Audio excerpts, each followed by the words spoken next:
I never imagined the day would come when my parents would actually summon me to a will reading. For as long as I could remember, I had been invisible to them, overlooked at birthdays, ignored during family gatherings, and constantly reminded that I was not quite enough. Their calls usually brought anxiety, disappointment, or a mixture of both, so when the invitation arrived, I felt a shiver run down my spine. Was it an attempt at reconciliation? Or were they simply setting me up for another humiliation? I spent the night before mentally preparing myself. I picked out an outfit that exuded confidence without being flashy. Not that it would matter to them. They were masters at twisting any display of self-respect into ridicule, but I refused to let them see me as timid. I packed my bag carefully, ensuring I had everything I might need, including a folder that had been my secret weapon for months. It was heavy with documents, proofs of investments, business dealings, and assets they had either ignored or assumed were beyond my reach. If they thought this day would be another opportunity to laugh at me, they were in for a surprise. Arriving at the family estate, my heart thumped with a mix of anxiety and anticipation. The mansion smelled of old wood and polished leather, familiar scents that once symbolized safety in childhood, but now carried the weight of tension. As I stepped into the room where relatives had already gathered, I immediately felt the cold gaze of judgment. My parents were there, of course, sitting side by side, as if their mere presence legitimized the occasion. The moment they saw me, the smirks appeared. They whispered to each other, barely concealing their amusement at my arrival. "Look who decided to show up," my mother said, her voice dripping with mockery. My father chuckled, shaking his head as if I were a curious little animal trying to enter a world I didn't belong to. For a moment, I felt the old sting of humiliation, but I forced myself to stand tall. Their laughter no longer held the power to wound me. Inside my bag, the folder waited silently, a tangible symbol of all the effort, intelligence, and patience I had poured into building a life they refused to acknowledge. I found a seat at the far end of the room, deliberately away from their judgmental eyes, and took a deep breath. The lawyer overseeing the will cleared his throat, drawing everyone's attention. I could feel the tension in the air. Whispers stopped, and the room seemed to hold its breath. The will reading began, and I listened as my relatives eagerly anticipated the drama they were sure would unfold. Little did they know, the real drama was not in the will itself, it was in the folder I had brought. As the lawyer glanced at me briefly, I noticed a flicker of curiosity in his eyes, subtle but unmistakable. I smiled faintly to myself, the corners of my mouth barely moving. This was my moment, though they had no idea. The laughter of my parents would not last. The day I had long waited for, the day I would claim my place, my rights, and my dignity, had finally arrived. The room buzzed with quiet chatter as I made my way to my seat, each step measured and deliberate. My parents' laughter rang out almost immediately, sharp and pointed, designed to humiliate. My mother leaned toward my father, whispering something with a smirk that could cut glass, while my father shook his head in exaggerated disbelief, his laugh echoing like a cruel soundtrack. Well, look at you," my mother said, loud enough for the nearest relatives to hear. "Did you even dress yourself today?" I forced myself not to flinch, though my fingers curled slightly around the handle of my bag, gripping the folder inside. This was the moment I had anticipated, the moment where all their years of mockery would meet the weight of my patience and preparation. I smiled faintly, the kind of smile that didn't invite ridicule but hinted at secrets they could never guess. The laughter of my parents, once a source of insecurity, now felt almost comical to me. Relatives turned to glance at me, some with curiosity, others with barely disguised amusement. They had been conditioned to see me as the quiet, awkward one, the one who always lagged behind, whose achievements were dismissed. Today, I wasn't just showing up, I was asserting my presence. The folder in my bag wasn't just paperwork, it was a symbol of every long night spent building something they refused to see. Investments, accounts, legal documents, it was a tangible reminder that I had been planning, preparing, and growing while they assumed I was stagnant. "Sit over there, dear," my mother said, pointing to a chair far from the center, as if distance could diminish my significance. I ignored her gesture, sliding into my seat with deliberate calm, ensuring my posture radiated confidence. Every laugh, every sneer, fueled my resolve rather than breaking it. I had rehearsed this moment in my mind countless times, imagining their expressions when they realized the folder in my possession contained more than just financial records. It contained evidence that would leave the lawyer pale and them speechless. The lawyer, a man in his 50s with sharp eyes and a neutral expression, began calling the room to order. My parents' amusement faded slightly at the authority in his voice, replaced by impatience. They leaned back in their seats, arms crossed, trying to mask a flicker of uncertainty. I kept my gaze forward, observing the room, noting every reaction. Their laughter had always been a tool, a way to assert control. But today, control wasn't theirs to claim. I opened the folder slightly, letting a few documents peek from the top. My mother's eyes flicked toward it for the briefest moment, a spark of recognition and alarm crossing her features. I didn't need to say anything, the contents spoke for themselves. The laughter around me faltered, shifting from casual mockery to tense curiosity. Whispers began spreading like wildfire as relatives noticed the folder. For the first time, I felt the balance of power shift.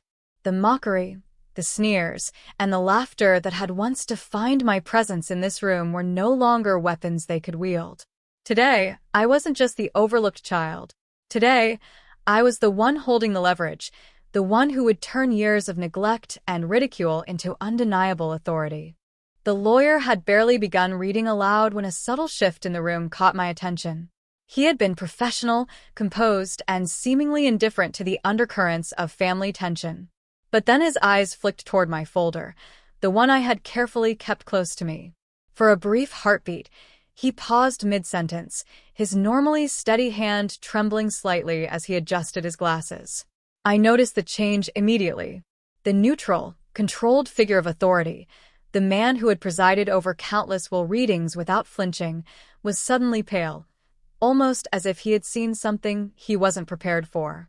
My parents, who had been laughing and whispering to each other just moments before, froze mid-laughter, sensing that something had shifted in the room. The folder was no ordinary collection of papers. Inside it were documents they had never imagined I could access. Proof of substantial investments, legal ownership of businesses, and contracts that bound assets they had assumed were theirs.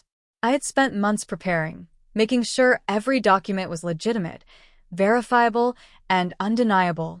And now, in this charged atmosphere, it was finally about to speak for me. The lawyer coughed lightly, regaining his composure, but the flush in his face betrayed him. He cleared his throat and glanced at me with a mixture of surprise and caution. "Miss," he began, pausing as his gaze swept over the neatly organized folder. "Could I take a closer look at your documents?" I nodded calmly, feeling a quiet thrill of vindication. This was the moment I had envisioned countless times, when their laughter and mockery would meet the undeniable weight of evidence.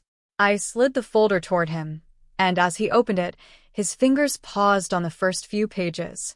His eyes widened in disbelief, scanning rapidly through the contents. A hush fell over the room. Relatives who had been leaning forward eagerly to witness what they expected to be another embarrassing scene now stared at me with curiosity and, in some cases, fear.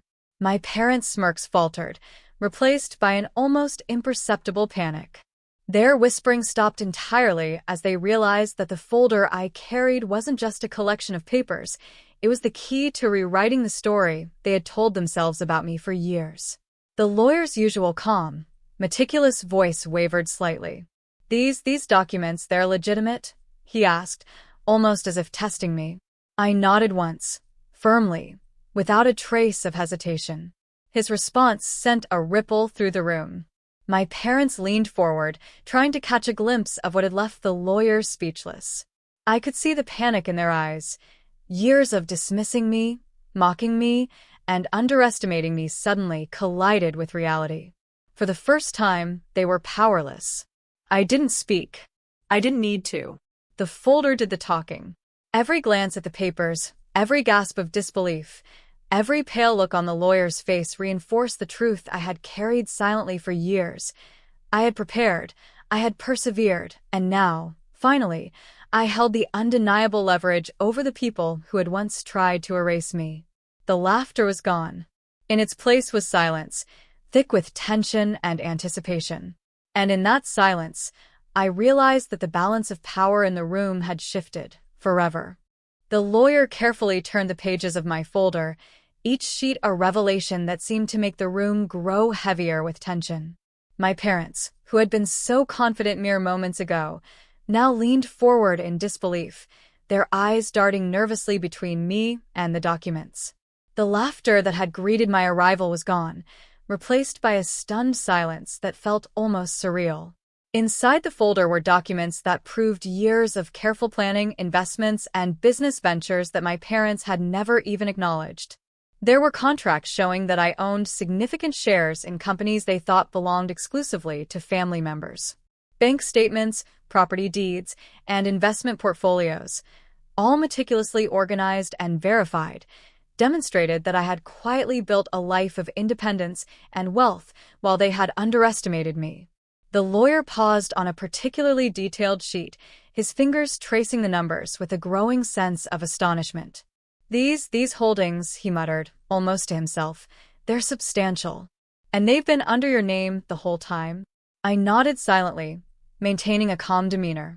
I wanted the shock to linger, to let every ounce of doubt and disbelief settle into their minds. My mother's lips pressed into a thin line, and my father's hands shook ever so slightly as they exchanged anxious glances. For the first time, they couldn't dismiss me, couldn't laugh off my presence. Every page they glimpsed revealed another layer of assets and rights that they had either ignored or assumed I could never claim. It was a detailed portrait of my years of strategic planning, a life of preparation built in the shadows of their indifference. I watched them carefully. The mockery that had once come so easily to them now faltered under the weight of undeniable truth. My relatives, too, leaned forward in fascination and astonishment, whispering among themselves, trying to process the reality of what I had brought into that room. Each document spoke volumes. Legal contracts showing my ownership stakes, investment portfolios proving long-term growth, and property deeds confirming assets that even my parents had assumed were out of my reach. The lawyer, trying to maintain professionalism, cleared his throat and looked directly at my parents. "It seems these documents are valid and fully verifiable," he said, his tone measured but firm. "The claims represented here are significant and cannot be ignored." The words landed like a hammer. My parents' faces paled, their confidence crumbling under the realization that the child they had mocked for years was now asserting authority they could not challenge. I felt a quiet satisfaction, but I didn't gloat. There was no need. The documents had done what words never could. They had shifted the power in the room completely. I had prepared for this moment for years, not out of spite, but to prove that I was capable, independent, and deserving of recognition. As whispers and murmurs filled the air, I realized something profound. This folder was more than proof of wealth. It was a symbol of perseverance, strategy, and the undeniable reality that underestimating me had been the gravest mistake my parents could have made. Today, the laughter had ended. Today, the truth had spoken. The room, once filled with casual whispers and barely concealed snickers, had transformed into a battlefield of tension. Every eye was on me now, every movement I made observed with a mixture of awe, disbelief, and fear. My parents, who had once been so quick to mock, were now rigid in their seats, their faces pale and tight with unease. The folder I carried had done more than reveal wealth. It had unmasked years of assumptions and underestimation. The lawyer cleared his throat again, carefully turning the next page. I could see the subtle way he leaned slightly closer to inspect the documents, as if verifying each claim made the reality more shocking. He was a seasoned professional, accustomed to family disputes over estates, yet even he seemed momentarily at a loss. The weight of the contents was undeniable. This was no trivial inheritance or petty disagreement. These documents proved my years of careful planning, the quiet accumulation of assets, and legal claims that could not be dismissed. My parents exchanged hurried whispers, frantic attempts to regain control. Did you really own all of this? My mother finally stammered, her voice a mix of disbelief and panic. My father's hand twitched on the armrest, the gesture betraying his desperation to assert authority where none remained. But it was too late. The laughter, the mockery, the condescending smiles, all of it had evaporated under the undeniable truth I had brought with me.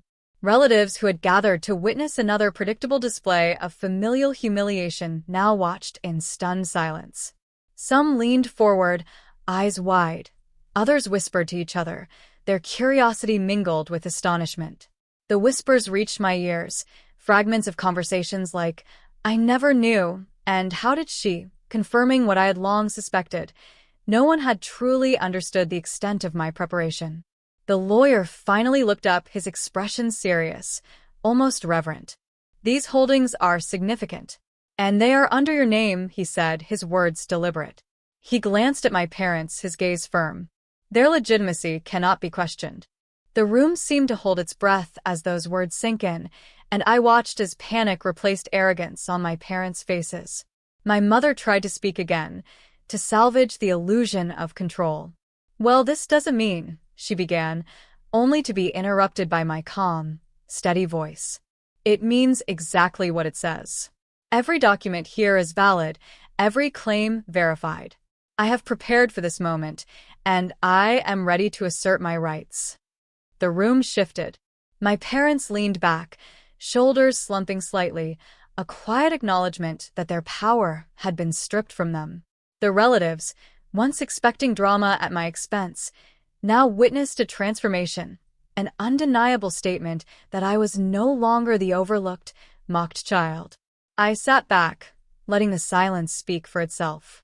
The folder was more than a collection of papers.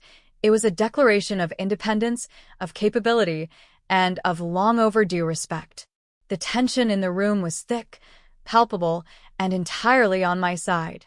For the first time, I felt not just recognition but triumph. The atmosphere in the room had grown almost suffocating, thick with tension and disbelief. My parents' earlier smugness had vanished entirely, replaced by a nervous, almost desperate energy. The lawyer, flipping through the folder with care, was visibly unsettled. What he had initially thought were straightforward financial documents had begun to reveal far more: hidden deals, mismanaged trusts, and even contracts that exposed past misdeeds. Every page seemed to carry a whisper of truth that had been buried for years. I watched my mother's hand tremble slightly as the lawyer pointed to a page detailing an old business agreement she had signed but tried to keep secret. Her face, once composed, flickered with panic. My father, pale and rigid, leaned forward, eyes darting nervously over each sheet, trying to comprehend the implications. It was clear they hadn't anticipated that this folder would do more than prove my financial independence. It was exposing the family skeletons. One document outlined property transfers that had been manipulated to appear as though my parents had full control. Another revealed contracts, showing that certain assets they had bragged about for years were, in fact, partially under my legal ownership. The lawyer's expression shifted from surprise to caution, his usual professional detachment replaced with a recognition of the folder's weight.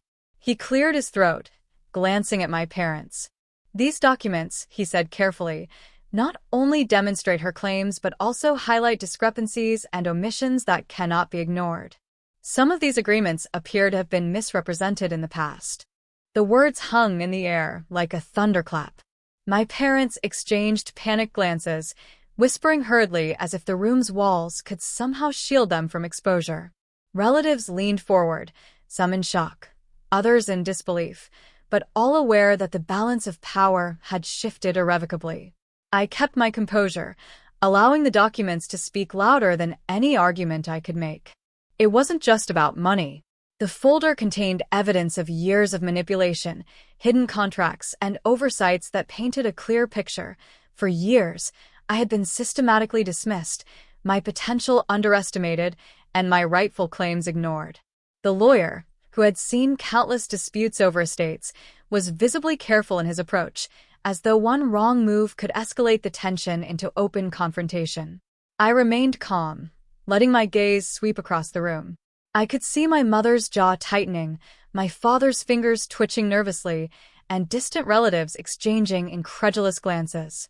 Every revelation, every subtle gasp, every whispered acknowledgement of truth reinforced the reality. The folder had shifted the room from mockery to reckoning. Finally, the lawyer looked at me with a mixture of respect and caution. It seems everything here is legitimate and verifiable. These revelations change the situation entirely, he said. His words echoed through the room, leaving my parents speechless. For the first time in years, I felt not just vindicated but empowered. The folder was no longer just a collection of papers. It was a testament to foresight, perseverance, and truth.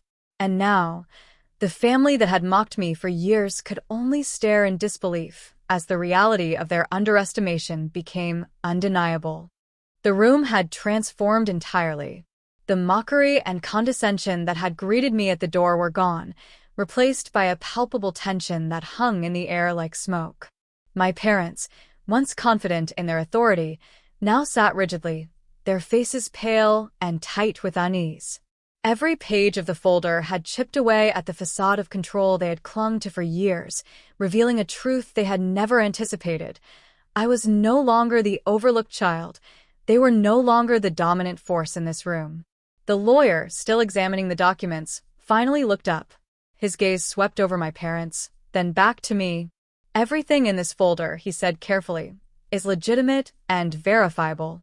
The claims presented here cannot be dismissed. This changes the entire context of the estate." His voice carried authority, leaving no room for argument or manipulation. My parents exchanged panicked glances. My mother's lips pressed into a thin line, and my father's jaw tightened, both attempting, in vain, to regain some semblance of control. But it was clear to everyone present that the balance had shifted. The laughter and mockery that had once defined my place in the family were now relics of the past. The power, long denied to me, was firmly in my hands. Relatives leaned forward in fascination and disbelief, whispering among themselves. "I didn't know she had all this," one muttered. "How did she?" another whispered. Their astonishment only emphasized the magnitude of the moment. I had been underestimated for years, but the truth was now undeniable, and the room could feel it. My mother attempted to speak, her voice shaky. "Well, maybe there's some mistake here," she said, trying to inject doubt. I shook my head calmly. "There is no mistake," I replied evenly. "Everything here is accurate, verified, and legally binding. This folder represents years of preparation and proof of my rightful claims." Her attempt to challenge me fell flat. My father opened his mouth to add something, but the words died before they reached anyone. The lawyer's presence reinforced the authority of the documents, and my parents realized that no amount of pleading, intimidation, or theatrics could undo the evidence before them. I felt a quiet sense of vindication, but did not gloat. The shift in power was not about revenge. It was about recognition, justice, and finally asserting my rightful place. The room had witnessed the transformation. The overlooked child had grown into a figure of undeniable authority, the one holding the leverage my parents could no longer deny.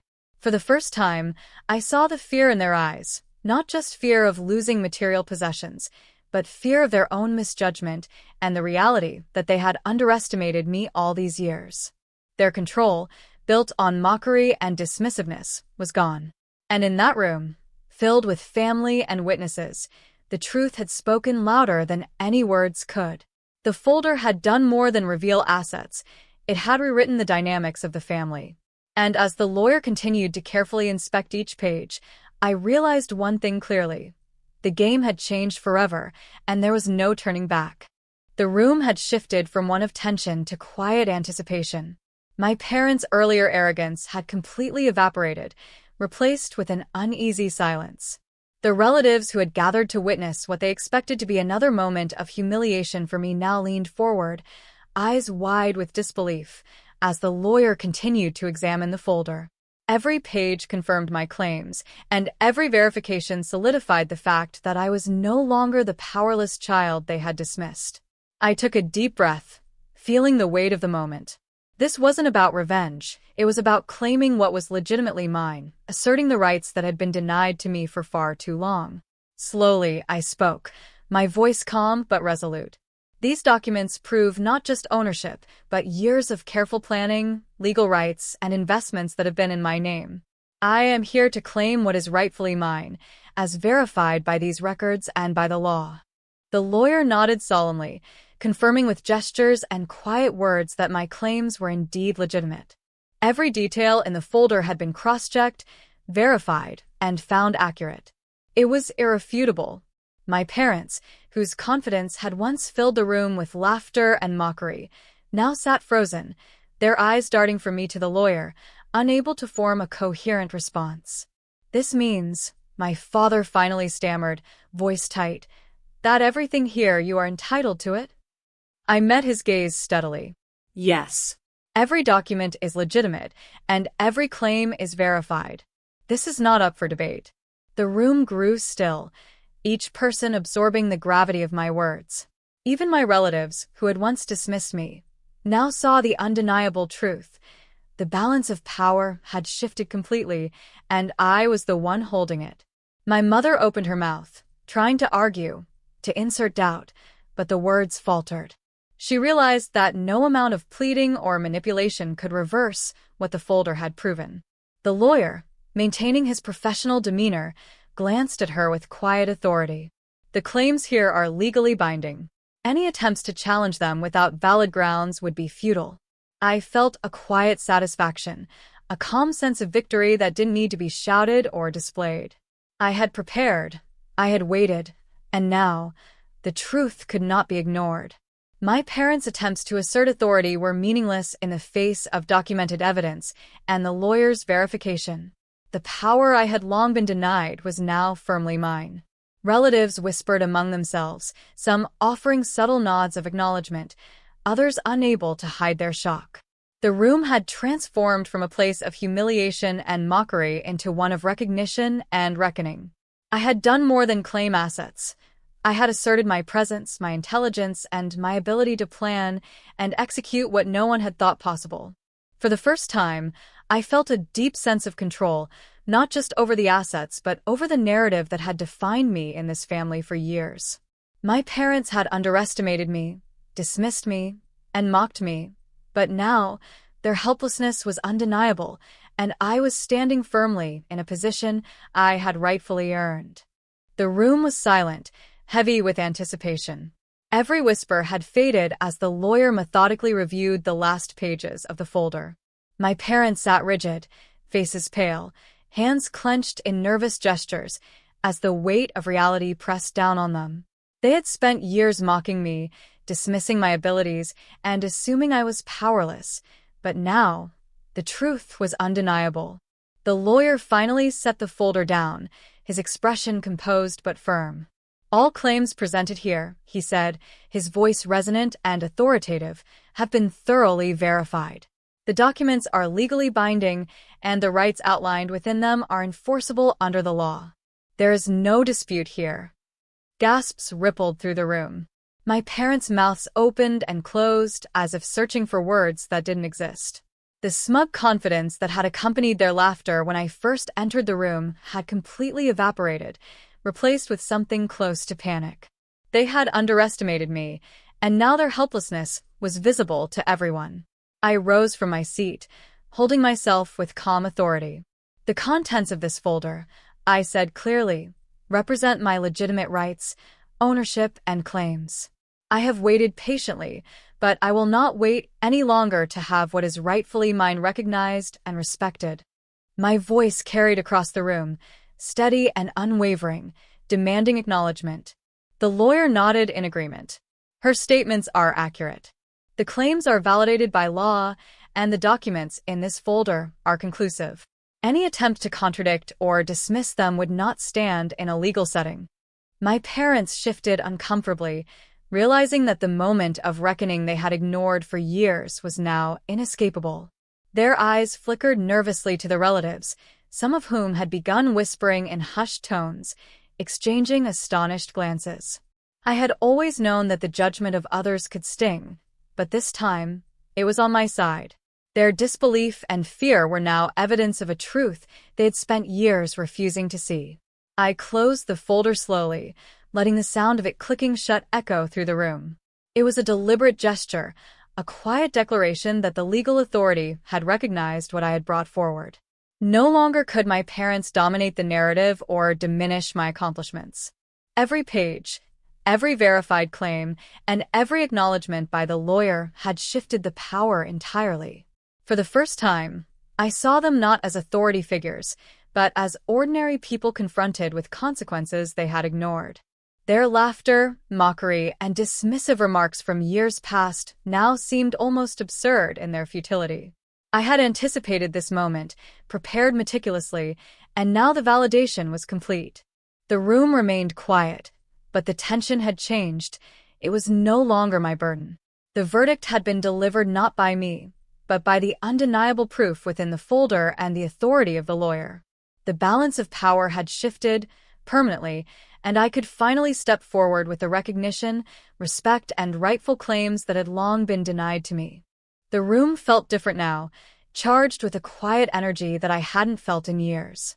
The laughter that had greeted me when I first arrived was gone, replaced with stunned silence and cautious glances. My parents, who had once wielded mockery as a weapon, now sat frozen, their faces pale and drained of authority. The lawyer's verification had made the truth undeniable. I had claimed what was rightfully mine, and there was no turning back. I gathered my folder carefully, placing it into my bag with deliberate calm. Every document had spoken louder than any words I could have said, and it had been enough. My parents' attempts to assert control, to belittle me, to dismiss me, they had all failed.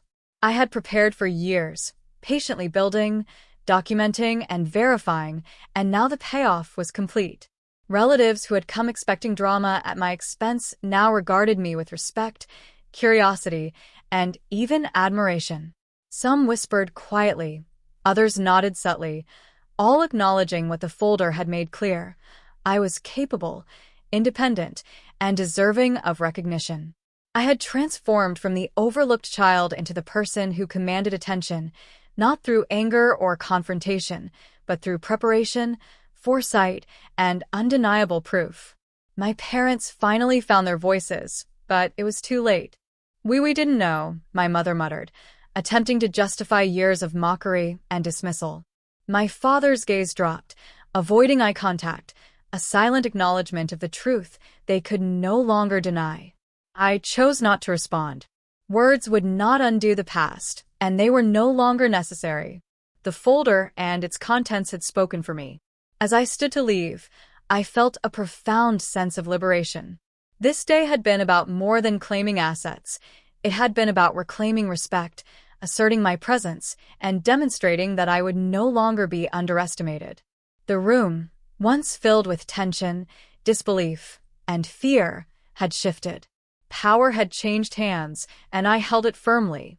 Walking out of the estate, I felt a mixture of relief and quiet triumph. The world outside felt brighter, more open, as if the weight of years of underestimation had finally lifted. I didn't look back. Their mockery, their dismissal, and their laughter were things of the past, memories that no longer held power over me. I had stepped into a future of my own making, validated by my perseverance, intelligence, and the careful preparation that had led to this moment. The folder had been my secret weapon, my proof, and my vindication. But more importantly, it had been a symbol of resilience, of strategy, and of quiet strength. I had proven to myself, and to everyone in that room, that I was not to be underestimated, mocked, or ignored. As I closed the door behind me, I felt a calm certainty that this was only the beginning.